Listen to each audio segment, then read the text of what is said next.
જય શ્યારામ મિત્રો, તારીખ 9/4/2024 રોજ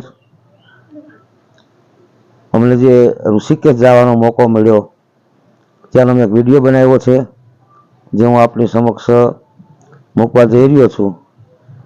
તો કોઈ પણ જગ્યાની મુલાકાત લેતા પહેલાં એનું ઐતિહાસિક તેમજ શાસ્ત્રીય મહત્વ શું છે એ પણ જાણવું ખૂબ અગત્યનું હોય કે સ્કંદ પુરાણની અંદર કેદારખંડમાં એક શ્લોક છે, શંકર શંકર સાક્ષાત પુનર્મામ સ્થાપીય યસ્યતિ કલો ભરતનામાનમ વદિષ્યંતિ મહિતલે.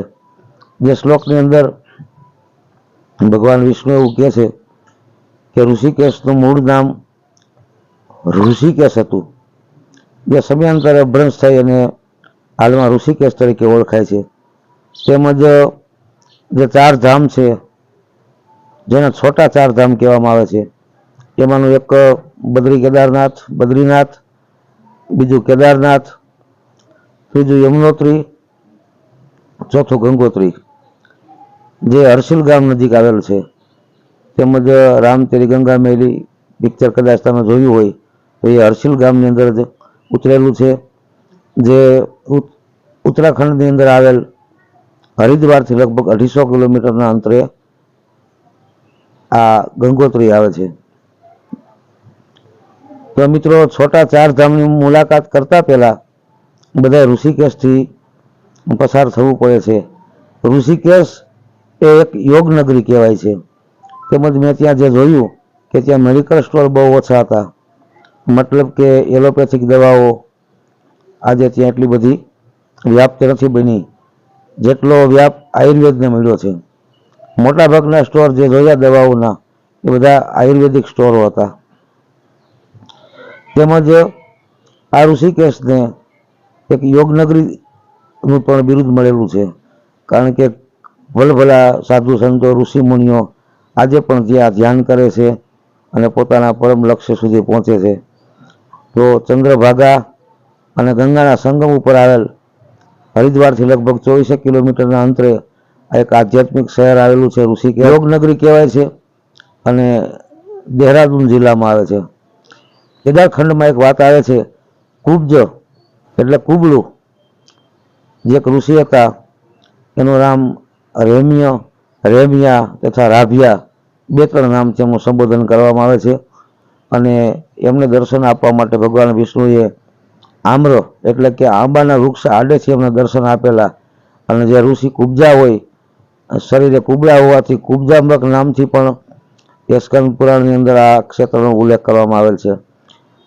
તેમજ 17 મન્વંતરમાં આ ઘટના બનેલી. રેભ્યો અથવા રાભ્યા મુનિને આંબાની આડસથી લઈ અને ભગવાન વિષ્ણુએ એમને દર્શન આપેલા, જેથી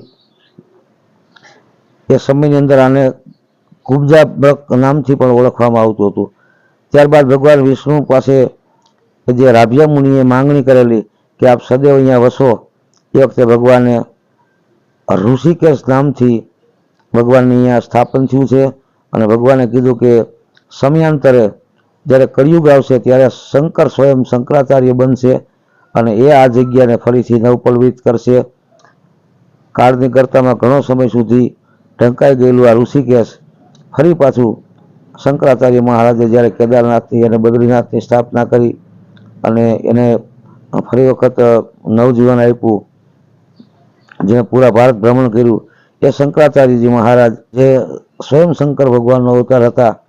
આવું એક સ્કંદ પુરાણના કેદારખંડની અંદર એક વાત આવે છે. તેમજ અહીંયા એક તારા મંદિર છે જેની અંદર એક ઘંટ લટકાવવામાં આવેલ છે. એ ઘંટનું વજન છે 6,500 કિલો. તો આવો મિત્રો, આપણે એ જગ્યાએ જઈએ. વર્ષો પહેલાં હું ત્યાં ગયેલો, મને બહુ યાદ નથી કેટલો સમય થયો હોય, પણ એટલું ચોક્કસ યાદ છે કે જે વખતે અમેરિકાના વર્લ્ડ ટ્રેડ સેન્ટર આતંકવાદીઓ દ્વારા તોડવામાં આવેલા એ વખતે હું હરિદ્વાર હતો, ત્યાંથી ઋષિકેશ ગયેલો, એટલે ઘણા બધા વર્ષો થઈ ગયા. એ વખતે ત્યાં લક્ષ્મણ ઝૂલો હતો. હાલ આ મોરબીની દુર્ઘટના પછી એ લક્ષ્મણ ઝૂલો છે એનું સમારકામ ચાલતું હોય, જેથી એ બંધ કરી દેવામાં આવ્યો છે.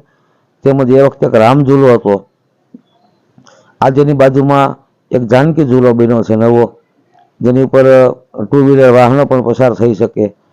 તો આજે એક જાનકી ઝૂલો પણ બનાવવામાં આવ્યો છે. અને મિત્રો, નવાઈની વાત એ છે કે આ જે ઋષિકેશ ક્ષેત્ર છે એ સંપૂર્ણપણે શાકાહારી તેમજ મદ્યમુક્ત લખ્યું છે. એટલે કે શરાબ ઉપર પ્રતિબંધ છે. ત્યાં શરાબ મળતો નથી, તેમજ નોનવેજ પણ મળતું નથી.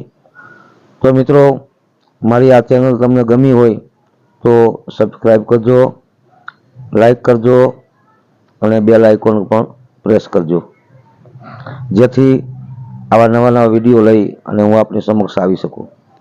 જય સિયારામ. તો મિત્રો, આપણે આવી ગયા છીએ ઋષિકેશ મુકામે મા ગંગાના તટ ઉપર. હવે અહીંથી આપણે આગળ જે સામે દેખાય છે તે રામઝૂલો છે. એની ઉપરથી આપણે ગંગાજીના સામા કિનારે જઈશું અને ત્યારબાદ ત્યાંની બજારમાં એક ચક્કર મારીશું અને જાનકી ઝૂલા ઉપરથી પાછા આપણે મૂળ સ્થાન ઉપર આવીશું. અહીંયા રાફ્ટિંગ જે બોટ સુવિધા છે એ બોટો ભાડે મળે છે, તેમજ એક્ટિવા પણ અહીંયા ભાડે મળે છે. બુલેટ ગાડીથી લઈ અને ટુ વ્હીલર જે જોઈતા હોય તે ભાડામાં મળે છે. સામેનો નજારો એક ભરચક બજાર છે, બિલકુલ ગંગાજીના કિનારે. અહીંયા એક પ્રાચીન હનુમાનજીનું મંદિર છે, એમના દર્શન કરી અને આપણે એ બજારમાં થઈ અને રામઝૂલા ઉપર આવી છે. આ રામઝૂલાનું પ્રવેશ દ્વાર છે.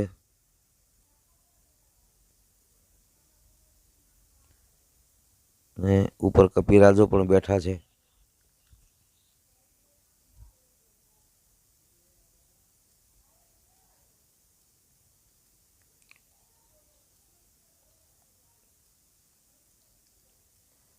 રામઝૂલા ઉપર ચાલતા ચાલતા આપણે બંને તરફ ગંગાજીનો જે નજારો છે એ જોઈએ. આ જે ઉદ્ગમ સ્થાન જ્યાંથી ગંગાજી આવે છે એ લોકેશન છે.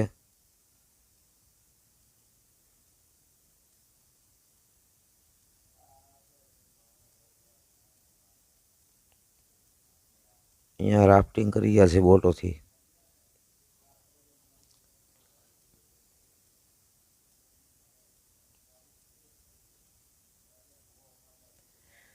એકદમ સ્વચ્છ અને નિર્મળ જળ ગંગાજીમાં વહી રહ્યું છે ઋષિકેશમાં. કે ગંગાજીને આવતા લગભગ ઋષિકેશ પહેલાં આવે છે, ત્યારબાદ હરિદ્વાર સુધીમાં ગંગામાં થોડોક કચરો નાતે બધું ઠલવાતા, એટલે હરિદ્વારમાં થોડું ગંદુ પાણી જોવા મળે છે, ડોળું. પણ અહીંયા એકદમ ચોખ્ખું પાણી હોય છે. તો આપણે રામઝૂલા ઉપરથી પસાર થઈ રહ્યા છીએ.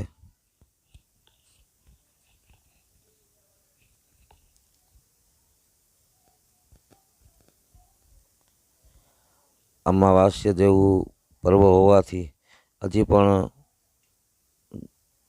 દર્શનાર્થીઓનો સહેલાબ ઉમટી પડ્યો છે. આ તરફ જ્યાં સામે દેખાય છે તે ગંગાનું ઉદ્ગમ સ્થાન છે.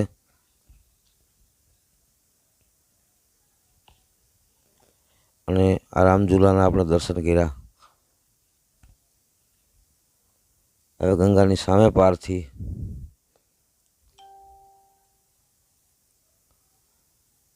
આપણે જાનકી ઝૂલા તરફ જઈ રહ્યા છીએ.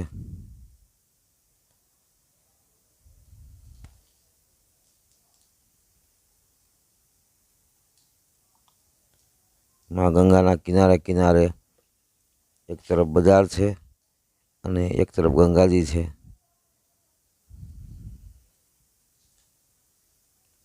ખાણીપીણીની લારીઓ પણ ઘણી બધી ઊભી છે. એ બધા પ્લાસ્ટિકના કેન મળે છે જે ગંગાજી ભરવા માટે ઉપયોગમાં લેવાય. આ પરમાર્થ નિકેતન જે સ્વામી ચિદાનંદજી તમે કદાચ જોયા હોય તો ઘણી વખત સંસ્કાર અને આસ્થા ચેનલ ઉપર મોરારી બાપુની સાથે હોય છે. એમનો આશ્રમ છે પરમાર્થ નિકેતન. અહીંયા ભગવાન શિવજીની ગંગાજીની અંદર બહુ મોટી પ્રતિમા બેસાડવામાં આવી છે. તેમજ પરમાર્થ નિકેતનની અંદર એક વિશાળ હનુમાનજીની મૂર્તિ પણ બેસાડવામાં આવી છે. પ્રવેશ દ્વાર ઉપર ગીતા ઉપદેશ. હવે આ જે સામે દેખાય છે જાનકી ઝૂલો છે.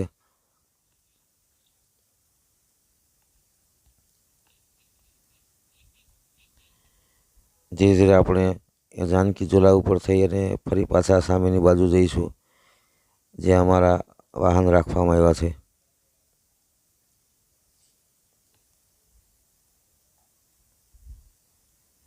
આ જાનકી ઝૂલાની અંદર પ્રવેશવા માટે એક ગેટ છે.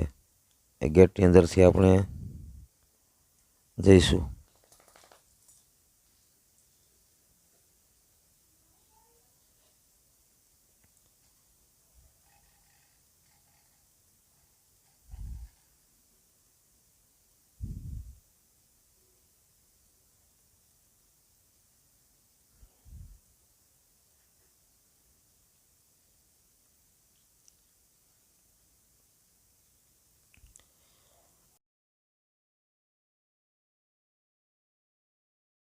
સ્ટીલની વાયર ઉપર બનેલું છે. તેમજ અહીંયા ટુ વ્હીલર વાહનો પણ લઈ જઈ શકાય છે.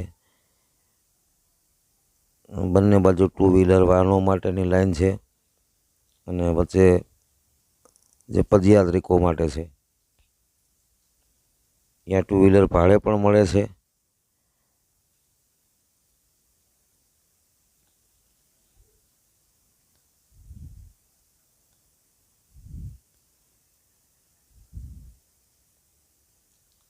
જાનકી ઝૂલા ઉપરથી આપણે ધીરે ધીરે સામેની તરફ જઈ રહ્યા છીએ. નીચે નિર્મળ ગંગા વહી રહી છે.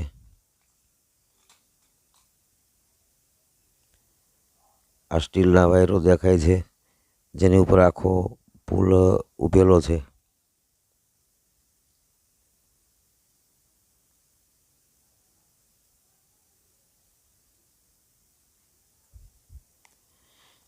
હવે આપણે પુલ પાર કરી અને આ તરફ આવ્યા, જે જગ્યાએ ચિતાઓ બાળવામાં આવે છે. માણસોના મૃતદેહો અહીંયા બળી રહ્યા છે. 2 થી 3 ચિતાઓ અમે જ્યારે પુલ ઉપર હતા ત્યારે દેખાતી હતી.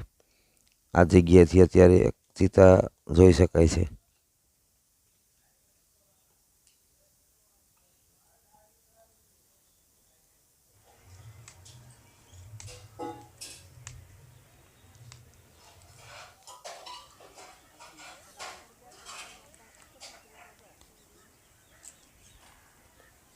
ફરી એક વખત જાનકી ઝૂલાના આપણે દર્શન કરીએ.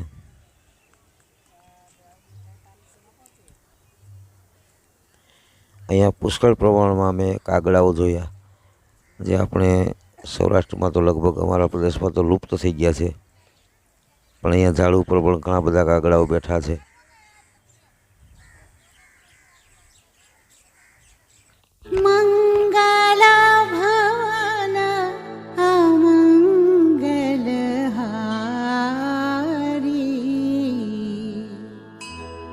द्रवहु सो दशरथ अजिर विहारी।